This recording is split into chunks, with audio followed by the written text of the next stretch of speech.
హైదరాబాద్లో వాతావరణం మారింది. శివారు ప్రాంతంలో మొత్తం మేఘావృతం అవడంతో అంతర్జాతీయ ఎయిర్పోర్ట్ శంషాబాద్లో ఏదైతే ఉందో అక్కడ వాతావరణ పరిస్థితులు అనుకూలించక ఎవరైతే పైలట్లు వస్తున్నారో వాళ్లకు విజిబిలిటీ లేకపోవడంతో వాళ్ళు రావాల్సిన ఫ్లైట్లను వేరే ప్రాంతానికి మళ్లించారు. పూణే నుంచి హైదరాబాద్ రావాల్సిన ఇండిగో ఫ్లైట్లను శంషాబాద్ విమానాశ్రయంలో ల్యాండ్ కావాల్సింది.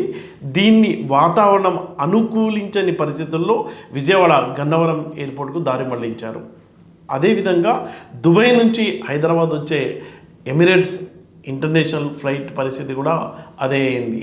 అంటే వాతావరణం అనుకూలంగా లేనందున బెంగళూరు ఎయిర్పోర్టుకు దీన్ని రూట్ను చేంజ్ చేశారు. అయితే తర్వాత ఒక 2 hours తర్వాత వాతావరణం మొత్తం సెట్ అవడంతో 2 ఫ్లైట్లు కూడా తిరిగి హైదరాబాద్ అంతర్జాతీయ విమానాశ్రయానికి చేరుకున్నాయి. దీంతో ప్రయాణికులు విమాన సిబ్బంది ఊపిరి పీల్చుకున్నారు.